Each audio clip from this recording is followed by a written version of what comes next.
With me is the Managing Director and CEO of the National Stock Exchange, Mr. Vikram Limaye. Mr. Limaye, thank you very much for your time. Great to have you with us. Thank you.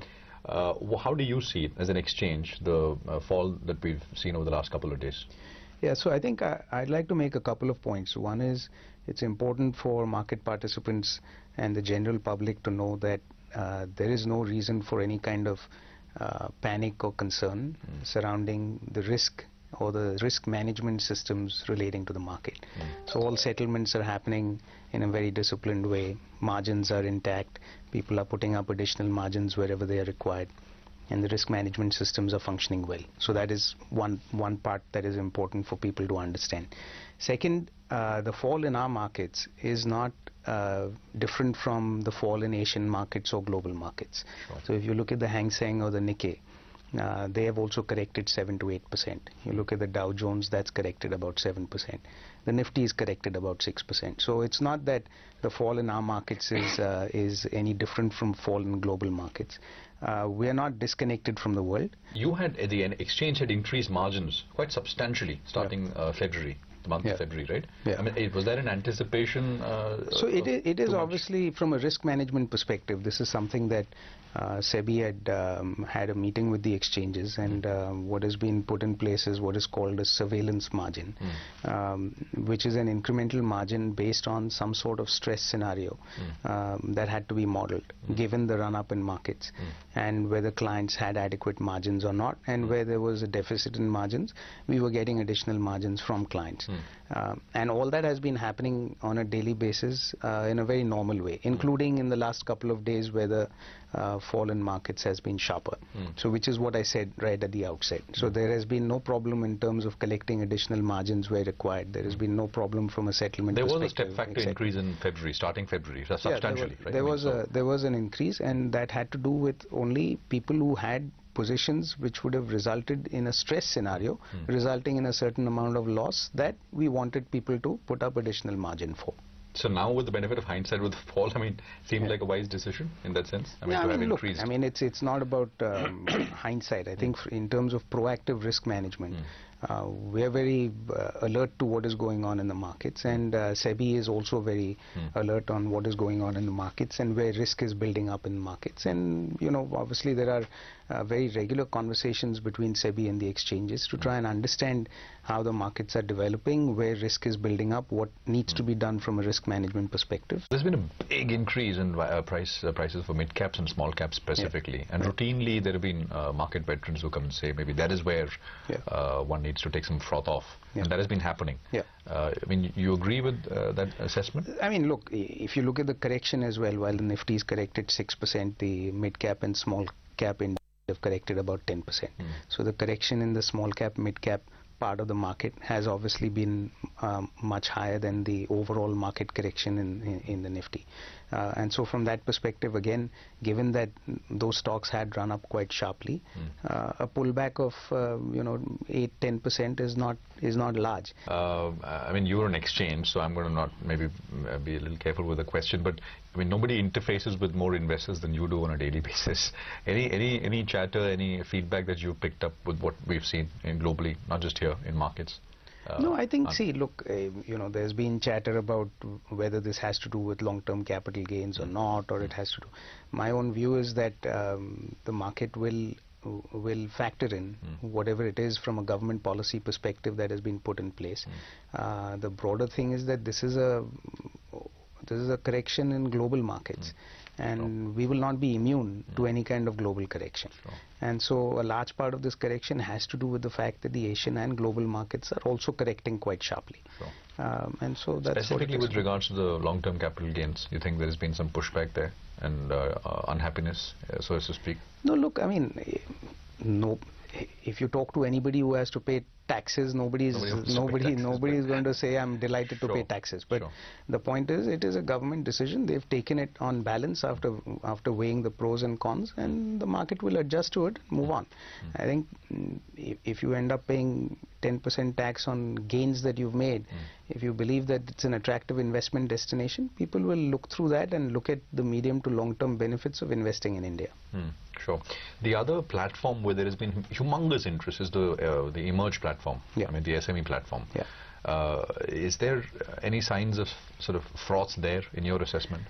Well, I mean, I mean, IPOs have been getting subscribed 300, 400 times. I mean. So, you know, we have been very careful about the kind of companies that list on the NSE Emerge platform, because these are necessarily companies that are smaller companies, and therefore they don't have the wherewithal, the financial wherewithal, to kind of face any kind of crisis, or their track record is not necessarily as long as some of the more established, mature companies. So you have to be more careful and more diligent about what kind of companies list on the exchange. So that we're doing a lot of diligence to make sure that the right kind of companies list on our platform. Having said that, the euphoria surrounding SMEs has obviously been very high. The positive thing there is that you're also seeing some institutional demand in the IPO. So it's not all just HNI money. You're now seeing institutions also participate in SMEs. That segment needs to be regulated a bit more, or you think it's all? I think it's okay for now. You know, the returns on the NSE Emerge index have obviously been much higher than, it's been phenomenal, than the Nifty. But that you would expect that. These are also high growth companies. They're smaller companies. There is an element of illiquidity which also needs to be monitored, and therefore our surveillance surrounding these companies is also strong, because the liquidity factor is also important in terms of what happens to prices, etc. The other issue I want to talk about is the start of trading in Indian single stock futures on the SGX, the Singapore exchange, which is begun yesterday. We were hearing that, I mean, you and the exchange there were in dialogue, and you were wanting to sort of push that back, somehow avoid that starting, but it has started. What has been your feedback in terms of how that is? They've decided to launch single stock futures, and they've done it yesterday. I've actually said this in public before as well, that there is a concern surrounding liquidity moving offshore. And that is a legitimate concern. It is obviously not good for Indian markets if liquidity moves offshore. And from that perspective, therefore, there will be some reaction that will come from the Indian regulator and exchanges surrounding the development of single stock futures being launched in Singapore.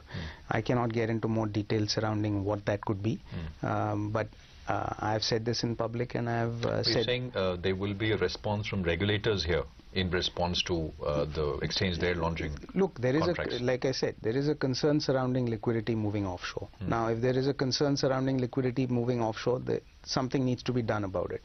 And in that context, there are obviously discussions ongoing. We will see what ends up happening as a consequence of those discussions. But I cannot elaborate and get into details of what options are being considered, or what could happen, or what the regulator may or may not. But legally, I mean, in that sense, they're in the clear, right? I mean, they can launch. Nothing prohibits them from actually starting these contracts. I mean, that's why they've gone ahead. Obviously, in the current construct, what they've done is cannot be illegal. Otherwise, they wouldn't have done it. So, I mean, would the effort here would be to make the market here and what is on offer here more attractive somehow, or to, you know, go after? So, like, I can't get into the details of what is possible and what options can be considered. I think both have to be done. We have to make sure that our markets are competitive and attractive. And from that perspective, whether it's surrounding transaction costs, ease of registration, etc., all of that also needs to be focused on. And then there are other things that you have to do from a tactical perspective to make sure that in the interim liquidity does not move. And so, you know, both aspects are going to be considered. But there is a huge tax advantage, right? I mean, there is low liquidity there, but it will eventually pick up. I mean, because it's... We'll see. We'll see.